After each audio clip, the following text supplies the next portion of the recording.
안녕하십니까. 수요일 아침 여수 MBC 뉴스투데이입니다. 현재 여수시청사는 모두 8곳으로 분산돼 있습니다. 업무 효율성이 떨어지는 것은 물론 예산 낭비, 민원인 불편까지 잇따르고 있다는 지적인데요. 여수시가 대안으로 양청사 운영체제를 준비하고 있는데 지역 내 반발 여론 역시 적지 않습니다. 김주희 기자가 보도합니다. 여수시의 행정조직은 현재 6국 2직속기관 2사업소 체제로 운영되고 있습니다. 현재 근무 직원들만 2,500여 명에 이릅니다.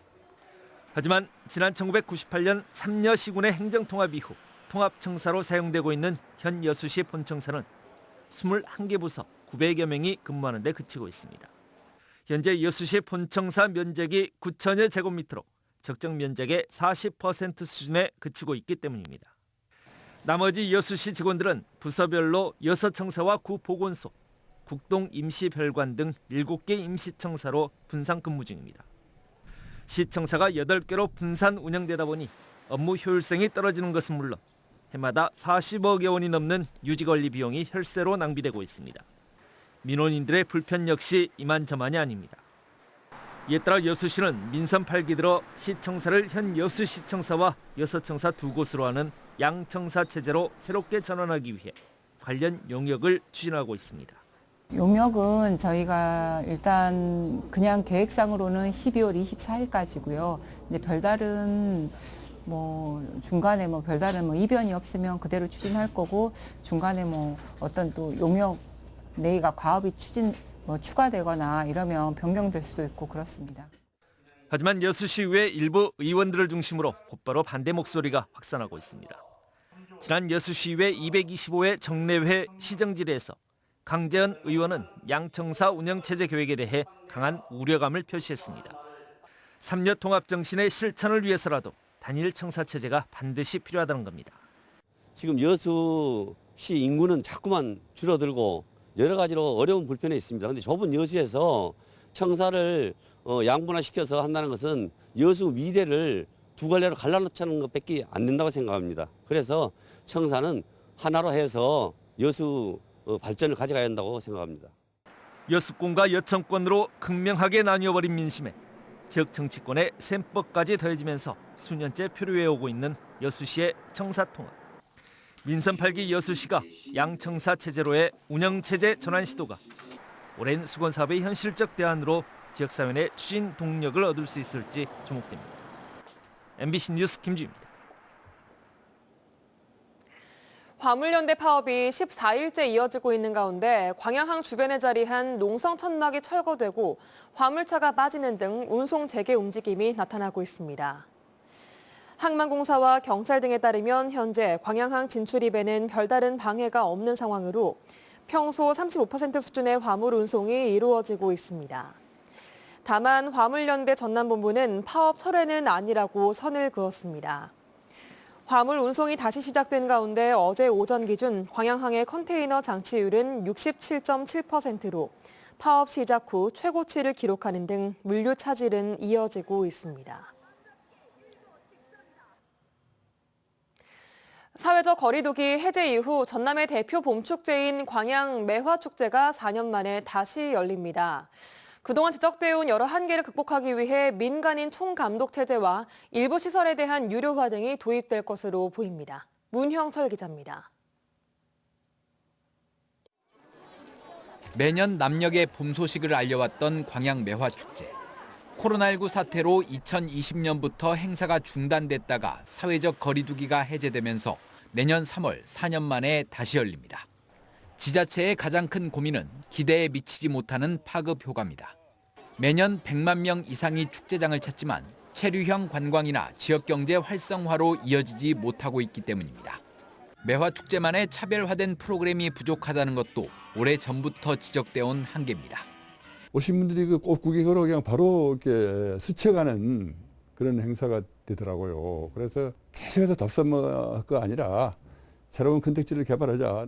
이를 해결하기 위해 광양시는 처음으로 총감독 체제를 도입하기로 했습니다. 프로그램 기획과 운영 등을 총괄하는 민간인 전문가를 고용해 축제의 경쟁력을 높이겠다는 겁니다.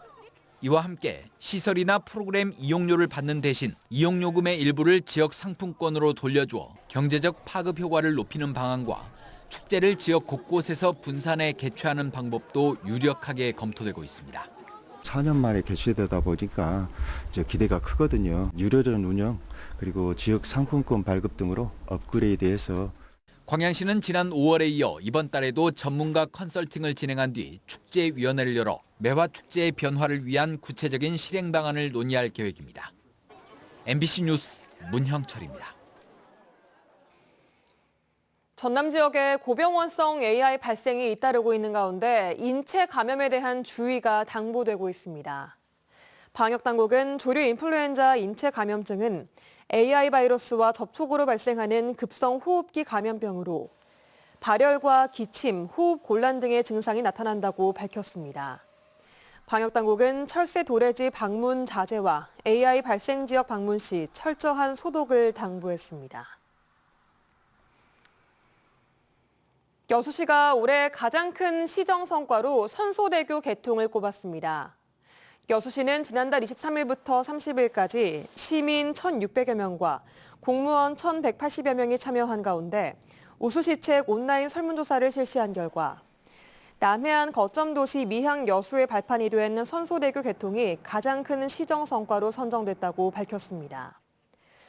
또 여순 사건 희생자 유족 74년 만에 정부 첫 공식 결정과 금오도 해상 교량 건설 추진 확정, 민선 8기 1호 공약 전 시민 일상회복지원금 지급 등도 시민들이 체감할 수 있는 우수 시정 성과로 선정됐습니다.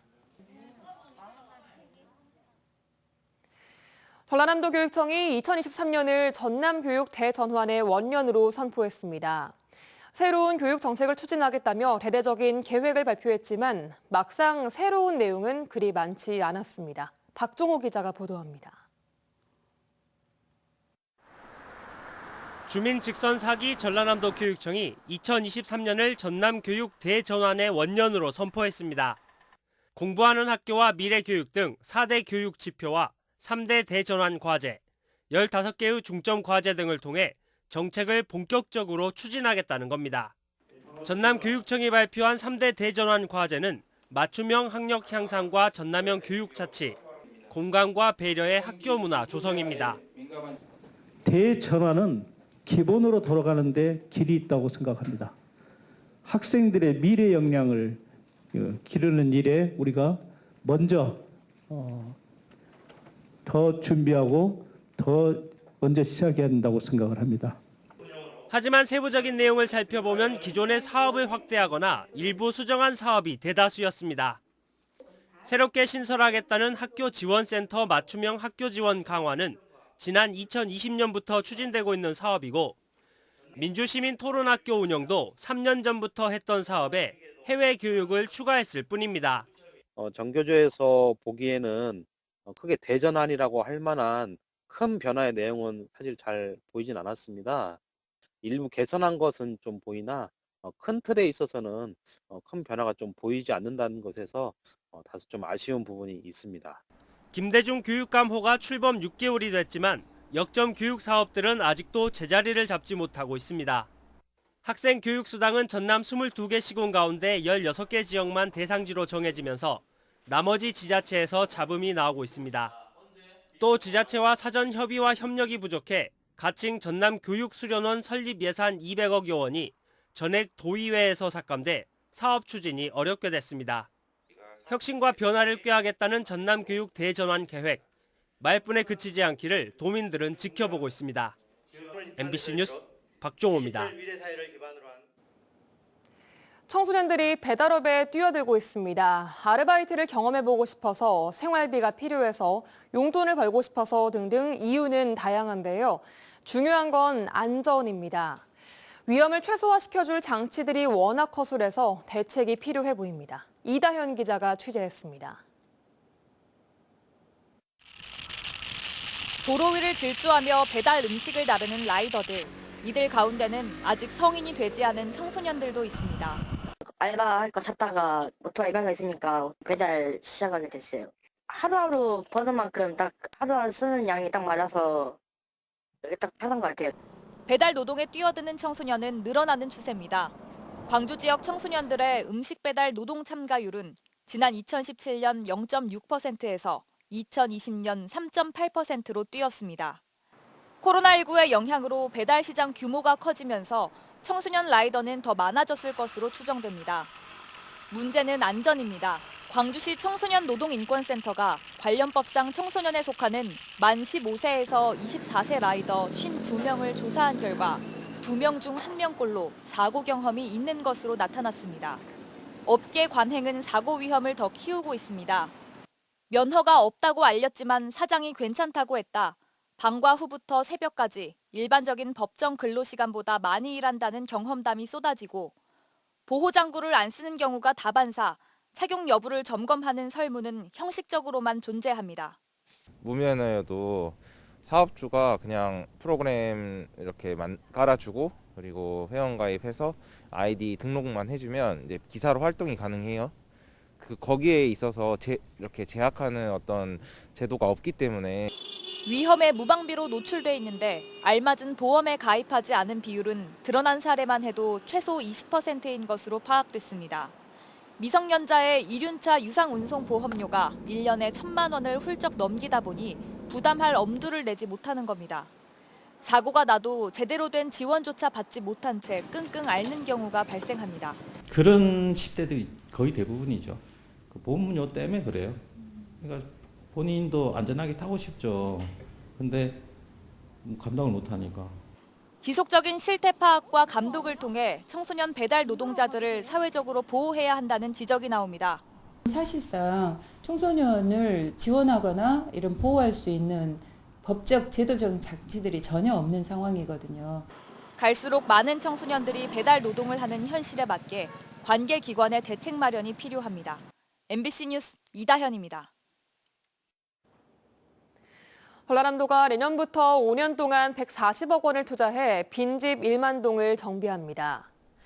우선 정비 대상 빈집은 도심지와 가로변 경관을 해치거나 붕괴, 화재 등 사고와 범죄 우려가 있는 곳으로 전라남도는 이들 빈집을 정비해 주차장과 쉼터, 쌈지공원 등으로 조성할 계획입니다. 전남 지역의 빈집은 지난해 말 기준 17,600여 동에 달했습니다. 인구 감소 대응과 지역 경제 활성화를 위해 고흥군에 거주하거나 취업하는 조건으로 외국인에게 특례 비자가 발급될 예정입니다. 고흥군은 최근 외국인 유학생이나 고흥 군민의 가족 등 일정 조건을 갖춘 외국인을 대상으로 특례 비자를 발급해주는 제도인 지역 특화형 비자 시범 사업에 선정됐습니다. 고흥군은 비자 사업을 내년 1월부터 10달 동안 시범적으로 운영한 뒤 단계적으로 확대해 나갈 계획이라고 밝혔습니다. 고흥에서 여자아이를 성추행한 40대 남성이 징역 5년을 선고받았습니다. 광주지방법원 순천지원은 지난 8월 고흥의 한 공원에서 3살 여자아이를 추행한 혐의 등으로 재판에 넘겨진 49살 남성에게 징역 5년을 선고하고 10년간 위치추적 장치 부착을 명령했습니다. 재판부는 죄질이 불량하고 피고인의 동종 전과 형사처벌이 7번에 이르는 점, 피해자들로부터 용서받지 못한 점 등을 고려해 형량을 정했다고 설명했습니다. 제1회 여순 11구 평화인권문학상 수상작 22편이 최종 선정됐습니다. 여수시와 한국작가회의 여수지부는 제1회 여순 11구 평화인권문학상에 접수된 소설부문 91편, 시부문 850편을 평가한 결과 대상 수상작으로 김계영 소설가의 손가락총과 이인호 시인의 접힌산 등 10편이 선정됐습니다. 여순 11구 평화인권문학상은 여순 사건의 역사적 진실, 화해와 상생을 통한 평화와 인권의 가치 실현을 주제로 전국 공모로 진행됐습니다.